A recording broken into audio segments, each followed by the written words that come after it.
Shri Gurubhyo Namaha, Shri Matre Namaha. Welcome to Vedajanani. Narayaniyam Dashakam 69. The Divine Dance Rasa Leela. Vritam Kusuma Manjari. By having seen the beautiful divine form, the dancing form of Sri Krishna, Bhattatri says, Hey Krishna, I meditate on your beautiful form decorated for the dance, wearing peacock feathers, swinging earrings, flower garlands, yellow silk dress, and tinkling anklets, which spreads a divine fragrance everywhere. The Gopikas stood in a circle, beautifully dressed and getting ready for the Rasalila. Hey Krishna, you multiplied yourself so that you stood between every two gopis, making each one feel you were only with her. Narada Muni, by seeing all this, rushed to gods in heaven to tell about this wonderful dance. Immediately, the sky was filled with devas and gandharvas, who rushed down to watch this spectacular sight with the information given by Narada Muni. Hey Krishna, the music of your flute, the song of the gopis, the rhythmic tapping of feet, and the jingling bangles created a magical sound. Krishna, you moved gracefully, sometimes resting your hand on Gopika's shoulders. The gods in the skies were so amazed by your dancing and the Gopika's beautiful movements that they showered flowers from the sky out of their happiness. They were so lost in the sight that they felt they were merging on you, Krishna. One of the Gopikas, who was tired of dancing, rested her head on your shoulders. Another Gopi, smelling the sandalwood paste on your arm, playfully kissed it, and her heart racing with joy. Another Gopi, who was so lucky, pressed her cheek against yours.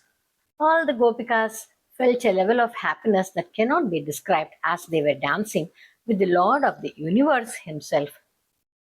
As the dance was reaching its peak, the Gopikas were so lost in God consciousness that they didn't even notice if their hair or clothes were becoming loose.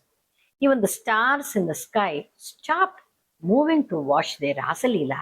After the dance, you saw the gopis were tired and sweating. Out of great love, you took many forms to satisfy the heart of every single gopi individually. Then, Krishna, you went into the cool waters of the Yamuna river and played happily. Later, you walked through the forest where the cool breeze carried the scent of flowers, enchanting everyone. Hey Krishna, Guruvayurappa, you gave the Gopikas joy that even a great yogi was struggling to reach. You showed the value, the simple love of to the Gopikas more than anything. Hey Krishna Guruvayurappa, please protect me also. பல கோபிகை பெண்களுடன் எப்படி கிருஷ்ணன் நடனம் ஆட முடியும் என்று நினைத்து கண்களை மூடியபடியே பட்டத்ரி தியானம் செய்தார். அந்த சமயத்தில் தாள சப்தங்கள் கேட்டு கண்ணை திறந்து பார்க்கும்போது தன் எதிரிலேயே ராசக்கிரீடையை பகவான் சந்நிதியிலேயே செய்வதைக் கண்டு வியந்து, அதே சமயத்தில் குசும மஞ்சரி என்னும் விருத்தத்தில் இந்த தசகம் 69 இயற்றினார். கிருஷ்ணா, மயிலிறகு, மகர குண்டலங்கள், மாலைகள், பீதாம்பரம் மற்றும் மணிகள் பதித்த கொலுசுகள் அணிந்து நறுமணம் வீசும் உனது அழகான கோலத்தை நான் மனதார வணங்குகிறேன் கிருஷ்ணா. கோபிகைகள் ஒரு பெரிய வட்டமாக நின்றனர். கிருஷ்ணா, நீ பல உருவங்களாக மாறி ஒவ்வொரு கோபிகைகளுக்கும் இடையே ஒரு கண்ணனாக நின்று மகாராசலீலையை நடனத்தை தொடங்கினாய். இதை பார்த்து கொண்டிருந்த நாரதர் வானுலகம் சென்று தேவர்கள் மற்றும் கந்தர்வர்களிடத்தில் இதை கூற, அவர்களும் கூட்டம் கூட்டமாக வானில் வந்து கூடினர். உனது அழகையும் கோபிகைகளின் நடனத்தையும் காண அவர்கள் ஆவலுடன் காத்து நின்றனர். உனது புல்லாங்குழல் இசை, கோபிகைகளின் பாட்டு, காலடி சத்தம் மற்றும் வளையல் ஓசை எல்லாம் சேர்ந்து ஒரு தெய்வீக இசையை உருவாக்கியது. உன் அசைவுகளோ மிகவும் அழகாக இருந்தது. உங்கள் அனைவரின் நடனத்தை கண்டு வியந்த தேவர்கள் வானிலிருந்து மலர்களை தூவி மகிழ்ந்தனர். அந்த தெய்வீக காட்சியில் அவர்களே தங்களை மறந்து லயித்தனர். ஆடி களைத்த ஒரு கோபி உன் தோளில் மேல் சாய்ந்து கொண்டாள். இன்னொருத்தியோ உன் கையில் இருந்த சந்தன வாசனையை நுகர்ந்து ஆசையோடு உன் கரத்தை முத்தமிட்டாள். இன்னொரு கோபிகையோ புண்ணியவதியானவள் தன் கன்னத்தை உனது கன்னத்தோடு சேர்த்து வைத்து மகிழ்ந்தாள். உலகத்தையே மயக்கும் உன்னோடு ஆடியதில் அந்த பெண்கள் பரவச நிலைக்கு சென்றனர். நடனம் உச்சத்தை அடைந்த போது கோபிகைகள் தங்கள் கூந்தல் அவிழ்வதையோ ஆடையை நெகிழ்வதையோ கூட அறியாத நிலையில் இருந்தனர். இதை காண வானில் நட்சத்திரங்களும் நகர மறந்து நின்றன. நடனம் முடிந்ததும் கோபிகைகள் வியர்வையை களைப்பாக இருந்தனர். அவர்களின் ஆசையை நிறைவேற்ற நீ பல உருவங்கள் எடுத்து அவர்களுக்கு மற்றற்ற மகிழ்ச்சியை தந்தாய் கிருஷ்ணா. பிறகு நீங்கள் அனைவரும் குளிர்ந்த யமுனை நதியில் இறங்கி விளையாடினீர்கள். அதன் பின் நறுமணம் வீசும் காற்றில் நந்தவனத்தில் உலவி அனைவரையும் மகிழ்வித்தாய். யோகிகளுக்கும் கிடைக்காத பேர் ஆனந்தத்தை நீ அந்த பெண்களுக்கு தந்தாய் கிருஷ்ணா. தேவர்களையும் விட பக்தி கொண்ட கோபிகளையே நீ உயர்ந்தவளாக கருதினாய். அப்படிப்பட்ட கிருஷ்ணா குருவாயூரப்பா, என்னையும் காப்பாற்று. Let's chant the shlokas slowly, each shloka 2 times. केशपाशधृत पिञ्चिका वितति सञ्चलन् मकरकुण्डलम् हारजालवनमालिका ललितमङ्गराग घनसौरभम् पीतचेलधृत Kanchi काञ्चितम् उदञ्चतं शुमनिनूपुरम् रासकेळि परिभूषितं तव हि रूपमीश कलयामहे केशपाशधृत पिञ्चिका वितति सञ्चलन् मकरकुण्डलम् हारजालवनमालिका ललितम् अङ्गराग घनसौरभम् पीतचेलधृत काञ्चि काञ्चितम् उदञ्चदं शुमनिनूपुरम् रासकेळि परिभूषितं तव हि रूपमीश कलयामहे तावदेव कृतमण्डने कलित कञ्चुलीक कुचमण्डले गण्डलोलमणिकुण्डले युवति मण्डले तपरिमण्डले अन्तरासकल सुन्दरी युगलम् इन्दिरारमण सञ्चरन् मञ्जुळां तदनुरासकेळि मयि कञ्चनाभ समुपादधा तावदेव कृतमण्डने कलित कञ्चुलीक कुचमण्डले गण्डलोलमणिकुण्डले युवति मण्डले तपरिमण्डले अन्तरासकल सुन्दरी युगलम् इन्दिरारमण सञ्चरन् मञ्जुळां तदनुरासकेळि मयि कञ्जनाभ समुपादधा वासुदेव तव भासमानमिह रासकेळि रससौरभम् दूरतोऽपि खलु नारदा गदितम् आकलय्य कुदुकाकुलाम् वेशभूषण विलास पेशल विलासिनी शतसमावृता नाकतो युगबदागता वियति वेगतोऽथ सुरमण्डली वासुदेव तव भासमानम् इह रासकेळि रससौरभम् दूरतोऽपि खलु नारदा गदितम् आकलय्य कुदुकाकुला वेशभूषण विलास पेशल विलासिनी शतसमावृता नाकतो युगपदागता वियति वेगदोत सुरमण्डली ವೇಣುನಾದಕೃತ ತಾನದಾನ ಕಲಗಾನ ರಾಗ ಗತಿ ಯೋಜನಾ ಲೋಭನೀಯ ಮೃದುಪಾದ ಪಾತ ಕೃತ ತಾಳ ಮೇಲನ ಮನೋಹರಂ ಪಾಣಿ ಸಂಕ್ವಣಿತ ಕಂಕಣಂ ಚ ಮುಹುರಂ ಸಲಂಪಿತ ಕರಾಂಬುಜಂ ಶ್ರೋಣಿ ಬಿಂಬ ಚಲದಂಬರಂ ಭಜತ ರಾಸ ಕೇಳಿ ರಸಡಂಬರಂ ವೇಣುನಾದಕೃತ ತಾನದಾನ ಕಳಗಾನ ರಾಗ ಗತಿ ಯೋಜನಾ ಲೋಭನೀಯ ಮೃದುಪಾದ ಪಾತ ಕೃತ ತಾಳ ಮೇಲನ ಮನೋಹರಂ ಪಾಣಿ ಸಂಗ್ವಣಿತ ಕಂಕಣಂ ಚ ಮುಹುರಂ ಸಲಂಬಿತ ಕರಾಂಬುಜಂ ಶೋಣಿ ಬಿಂಬ ಚಲದಂಬರಂ ಭಜತ ರಾಸ ಕೇಳಿ ರಸಡಂಬರಂ ಶ್ರದ್ಧಯಾ ವಿರಚಿತಾನುಗಾನ ಕೃತ ತಾರ ತಾರ ಮಧುರ ಸ್ವರೇ ನರ್ತನೇತ ಲಲಿತಾಂಗಹಾರ ಲುಲಿತಾಂಗಹಾರ ಮಣಿ ಭೂಷಣೇ ಸಮ್ಮದೇನ ಕೃತ ಪುಷ್ಪವರ್ಷಮಲ ಮುನ್ಮಿಷದ್ದಿವಿಷದಾಂ ಕುಲಂ ಚಿನ್ಮಯೇ ತ್ವಯಿ ನಿಲೀಯಮಾನಮಿವ ಸಮ್ಮುಮೋಹ ಸವಧೂಕುಲಂ ಶ್ರದ್ಧಯಾ ವಿರಚಿತಾನುಗಾನ ಕೃತ ತಾರ ತಾರ ಮಧುರ ಸ್ವರೇ ನರ್ತನೇತ ಲಲಿತಾಂಗಹಾರ ಲುಲಿತಾಂಗಹಾರ ಮಣಿ ಭೂಷಣೇ ಸಮ್ಮದೇನ ಕೃತ ಪುಷ್ಪವರ್ಷಮಲಂ ಉನ್ಮಿಷದ್ದಿವಿಷದಾಂ ಕುಲಂ ಚಿನ್ಮಯೇ ತ್ವಯಿ ನಿಲೀಯಮಾನಮಿವ ಸಮ್ಮುಮೋಹ ಸವಧೂಕುಲಂ ಸ್ವಿನ್ನ ಸನ್ನತನು ವಲ್ಲರಿ ತದನು ಕಾಪಿ ನಾಮ ಪಶುಪಾಂಗನಃ ಕಾಂತಮಂ ಸಮವಲಂಬತೆ ಸ್ಮ ತವ ತಾಂತಿ ಭಾರ ಮುಕುಲೇಕ್ಷಣ ಕಾಚಿತಾ ಚಲಿತ ಕುಂತಳ ನವ ಪಟೀರ ಸಾರ ನವ ಸೌರಭಂ ವಂಚನೇನ ತವ ಸಂಚುಚುಂಬ ಭುಜಂ ಅಂಚಿತೋರು ಪುಳಕಾಂಕುರಂ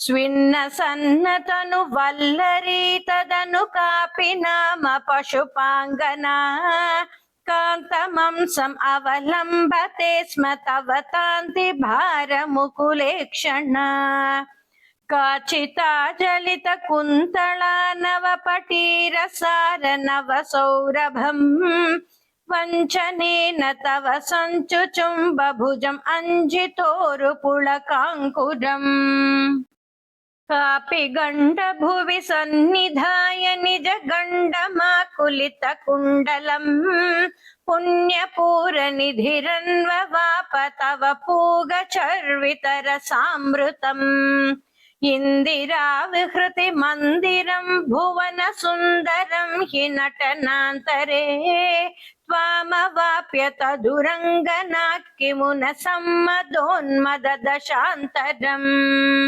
ಕಾಪಿ ಗಂಡ ಭುವಿ ಸನ್ನಿಧಾಯ ನಿಜ ಗಂಡ ಮಾಕುಲಿತ ಕುಂಡಲಂ ಪುಣ್ಯಪೂರ ನಿಧಿರನ್ವವಾಪ ತವ ಪೂಗ ಚರ್ವಿತರ ಸಾಮೃತಂ ಇಂದಿರಾ ವಿಹೃತಿ ಮಂದಿರಂ ಭುವನ ಸುಂದರಂ ಹಿ ನಟನಾಂತರೇ ತ್ವಾಮವಾಪ್ಯ ದದುರಂಗನಾತ್ ಕಿಮುನ ಸಮ್ಮದೋನ್ಮದ ದಶಾಂತರಂ ಗಾನಮೀಶ ವಿರತಂ ಕ್ರಮೇಣ ಕಿಲ ವಾದ್ಯ ಮೇಳನಮುಪಾರತಂ ಬ್ರಹ್ಮ ಸಮ್ಮತರ ಸಾಕುಲಾ ಸದಸಿ ಕೇವಲಂ ನೃದುರಂಗನಾಃ ನಾವಿದನ್ನಪಿ ಚ ನೀವಿಕಾಂ ಕಿಮಪಿ ಕುಂದಳೀಂ ಅಪಿ ಚ ಕಂಜುಳೀಂ ಜ್ಯೋತಿಷಾಂ ಅಪಿ ಕದಂಬಕಂ ದಿವಿ ವಿಲಂಬಿತಂ ಕಿಮಪರಂ ಭ್ರುವೇ ಗಾನಮೀಶ ವಿರತಂ ಕ್ರಮೇಣ ಕಿಲ ವಾದ್ಯ ಮೇಳನಮುಪಾರತಂ ಬ್ರಹ್ಮ ಸಮ್ಮದರ ಸಾಕುಲಾ ಸದಸಿ ಕೇವಲಂ ನೃತುರಂಗನಾಃ नाविदन्नपि च नीविकां किमपि कुन्दलीम् अपि च कञ्जुलीम् ज्योतिषाम् अपि कदम्बकं दिवि विलम्बितं किमपरं ब्रुवे मोदसीम्नि भुवनं विलाप्य विहृतिं समाप्य च ततो विभो केळि संहृदित निर्मलाङ्गनवगर्मलेश सुभगात्मनाम् मन्मथा सहन चेतसां पशुपयोषितां सुकृतचोदितस्तावदा कलितमूर्तिराददित मारवीर परमोत्सवान् मोदसीम्नि भुवनं विलाप्य विहृतिं समाप्य च ततो विभो केळि संहृदित निर्मलाङ्गनवगर्मलेश सुभगात्मनाम् मन्मथा सहन चेतसां पशुपयोषितां सुकृतचोदितस्तावदा गलितमूर्तिरा ददित मारवीर परमोत्सवान् ಕೇಳಿಬೇದ ಪರಿಲೋಲಿತಾಭಿರತಿಲಾಲಿತಾಭಿರಬಲಾಲಿಭಿಃ ಸ್ವೈರಮೀಶನನು ಸೂರಜಾಪಯಸಿ ಚಾರುನಾಮ ವಿಹೃತಿಂ ವ್ಯಧಾಃ ಕಾನನೇಪಿ ಚ ವಿಸಾರಿ ಶೀತಲ ಕಿಶೋರ ಮಾರುತ ಮನೋಹರೇ ಶೂನ ಸೌರಭಮಯೇ ವಿಲೇಸಿತ ವಿಲಾಸಿನಿ ಶತ ವಿಮೋಹನಂ ಕೇಳಿಬೇದ ಪರಿಲೋಲಿತಾಭಿರತಿ ಲಾಲಿತಾಭಿರಬಲಾಲಿಭಿಃ ಸ್ವೈರಮೀಶ ನನು ಸೂರಜಾಪಯಸಿ ಚಾರುನಾಮ ವಿಹೃತಿಂ ವ್ಯಧಾಃ ಕಾನನೇಪಿ ಚ ವಿಶಾರಿ ಶೀತಳ ಕಿಶೋರ ಮಾರುತ ಮನೋಹರೇ ಶೂನ ಸೌರಭಮಯೇ ವಿಲೇಸಿತ ವಿಲಾಸಿನಿ ಶತ ವಿಮೋಹನಂ ಕಾಮಿನೀರಿತಿ ಯಾಮಿನೀಷು ಖಲು ಕಾಮನೀಯಕ ನಿಧೇ ಭವಾನ್ ಪೂರ್ಣ ಸಮ್ಮದರ ಸಾರ್ಣವಂ ಕಮಪಿ ಯೋಗ ಗಮ್ಯಂ ಅನುಭಾವಯನ್ ಬ್ರಹ್ಮ ಶಂಕರ ಮುಖಾನಪೀಹ ಪಶುಪಾಂಗನಾಸು ಬಹುಮಾನಯನ್ ಭಕ್ತಲೋಕ ಗಮನೀಯ ರೂಪ ಕಮನೀಯ ಕೃಷ್ಣ ಪರಿಪಾಹಿ ಮಾಂ ಕಾಮಿನೀರಿತಿ ಯಾಮಿನೀಷು ಖಲು ಕಾಮನೀಯಕ ನಿಧೇ ಭವಾನ್ ಪೂರ್ಣ ಸಮ್ಮದರ ಸಾರ್ಣವಂ ಕಮಪಿ ಯೋಗಿ ಗಮ್ಯಂ ಅನುಭಾವಯನ್ ಬ್ರಹ್ಮ ಶಂಕರ ಮುಖಾನಪೀಹ ಪಶುಪಾಂಗನಾಸು ಬಹುಮಾನಯನ್ ಭಕ್ತಲೋಕ ಗಮನೀಯ ರೂಪ ಕಮನೀಯ ಕೃಷ್ಣ ಪರಿಪಾಹಿ ಮಾಂ ಭಕ್ತಲೋಕ ಗಮನೀಯ ರೂಪ ಕಮನೀಯ ಕೃಷ್ಣ ಪರಿಪಾಹಿ ಮಾಂ ಭಕ್ತಲೋಕ ಗಮನೀಯ ರೂಪ ಕಮನೀಯ ಕೃಷ್ಣ ಪರಿಪಾಹಿ ಮಾಂ ಶ್ರೀ ಹರಯೇ ನಮಃ ಶ್ರೀ ಹರಯೇ ನಮಃ ಶ್ರೀ ಹರಯೇ ನಮಃ ಸರ್ವತ್ರ ಗೋವಿಂದ ನಾಮ ಸಂಕೀರ್ತನಂ Govinda Govinda. Let's chant the Dashaka fully in the medium speed. ಕೇಶಪಾಶಧೃತ ಪಿಂಚಿಕಾ ವಿತತಿ ಸಂಚಲನ್ ಮಕರ ಕುಂಡಲಂ ಹಾರಜಾಲವಣ ಮಾಲಿಕಾ ಲಲಿತಂ ಅಂಗರಾಗ ಘನ ಸೌರಭಂ ಪೀತಚೇಲ ಧೃತ ಕಾಂಚಿ ಕಾಂಚಿತಂ ಉದಂಚದಂ ಶುಮಣಿ ನೂಪುರಂ ರಾಸ ಕೇಳಿ ಪರಿಭೂಷಿತಂ ತವ ಹಿ ರೂಪಮೀಶ ಕಲಯಾಮಹೇ ತಾವದೇವ ಕೃತ ಮಂಡನೆ ಕಳಿತ ಕಂಚುಲೀಕ ಕುಚ ಮಂಡಲೆ ಗಂಡಲೋಲ ಮಣಿಕುಂಡಲೆ ಯುವತಿ ಮಂಡಲೆ ತಪರಿ ಮಂಡಲೆ ಅಂತರಾ ಸಕಲ ಸುಂದರೀಯುಗಳಂ ಇಂದಿರಾರಮನ ಸಂಚರನ್ ಮಂಜುಳಾಂ ತದನುರಾಸ ಕೇಳಿಂ ಅಯಿ ಕಂಚನಾಭ ಸಮುಪಾಧದ ವಾಸುದೇವ ತವ ಭಾಸಮಾನಮಿಹ ರಾಸ ಕೇಳಿ ರಸ ಸೌರಭಂ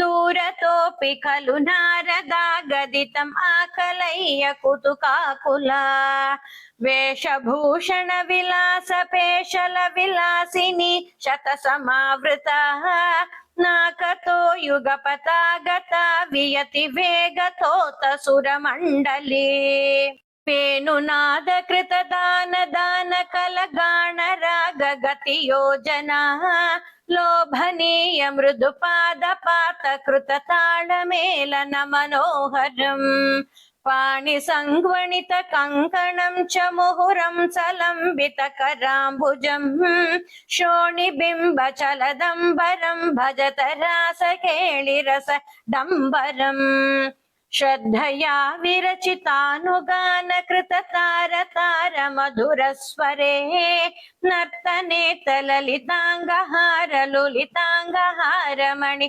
ಭೂಷಣೇ ಸಮ್ಮದೇನ ಕೃತ ಪುಷ್ಪವರ್ಷಮಲ ಉನ್ಮಿಷದ್ದಿವಿಷದಾಂಕುಲಂ ಚಿನ್ಮಯೇ ತ್ವಯಿ ನಿಲೀಯಮಾನಮಿವ ಸಮ್ಮುಮೋಹ ಸವಧೂಕುಲಂ ಸ್ವಿನ್ನ ಸನ್ನತನು ವಲ್ಲರಿ ತದನು ಕಾಪಿ ನಾಮ ಪಶುಪಾಂಗನಾ ಕಾಂತಮಂ ಸಮವಲಂಬತೆ ಸ್ಮ ತವ ಕಾಂತಿ ಭಾರ ಮುಕುಲೇಕ್ಷಣ ಕಾಚಿದಾಚಳಿತ ಕುಂತಳ ನವ ಪಟೀರ ಸಾರ ನವ ಸೌರಭಂ ವಂಚನೇನ ತವ ಸಂಚು ಚುಂಬ ಭುಜಂ ಅಂಚಿತೋರು ಪುಳಕಾಂಕುರಂ ಕಾಪಿ ಗಂಡ ಭುವಿ ಸನ್ನಿಧಾಯ ನಿಜ ಗಂಡ ಮಾಕುಲಿತ ಕುಂಡಲಂ ಪುಣ್ಯಪೂರ ನಿಧಿರನ್ವವಾಪ ತವ ಪೂಗ ಚರ್ವಿತರ ಸಾಮೃತಂ ಇಂದಿರಾ ವಿಕೃತಿ ಮಂದಿರಂ ಭುವನ ಸುಂದರಂ ಹಿ ನಟನಾಂತರೇ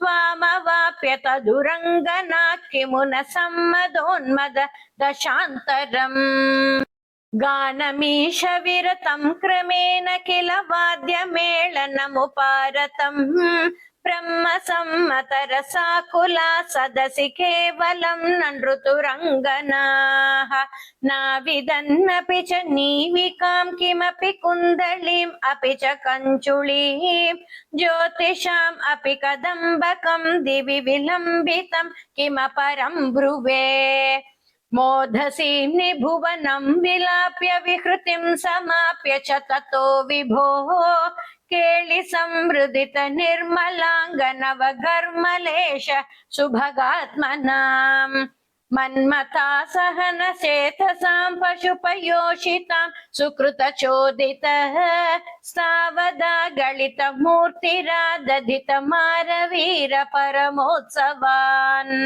ಕೇಳಿ ಭೇದ ಪರಿಲೋಲಿತಾಭಿರತಿ ಲಾಲಿತಾಭಿರಸಲಾಲಿಭಿಃ ಸ್ವೈರಮೀಶನನು ಸೂರಜ ಪಯಸಿ ಚಾರುನಾಮ ವಿಕೃತಿಂ ವ್ಯಧಾಃ ಕಾನನೇಪಿ ಚ ವಿಸಾರಿ ಶೀತಲ ಕಿಶೋರ ಮಾರುತ ಮನೋಹರೇ ಸೂಣ ಸೌರಭಮಯೇ ವಿಲೇಸಿತ ವಿಲಾಸಿನಿ ಶತ ವಿಮೋಹನಂ ಕಾಮಿನಿ ರಿತಿಃ ಯಾಮಿನೇಷು ಖಲು ಕಾಮನೀಯಕ ನಿಧೇ ಭವಾನ್ ಪೂರ್ಣ ಸಮ್ಮದರ ಸಾರ್ಣವಂ ಕಮಪಿ ಯೋಗಿ ಗಮ್ಯಂ ಅನುಭಾವಯನ್ ಬ್ರಹ್ಮ ಶಂಕರ ಮುಖಾನಪೀಹ ಪಶುಪಾಂಗನಾಸು ಬಹುಮಾನಯನ್ ಭಕ್ತಲೋಕ ಗಮನೀಯ ರೂಪ ಕಮನೀಯ ಕೃಷ್ಣ ಪರಿಪಾಹಿ ಮಾಂ ಭಕ್ತಲೋಕ ಗಮನೀಯ ರೂಪ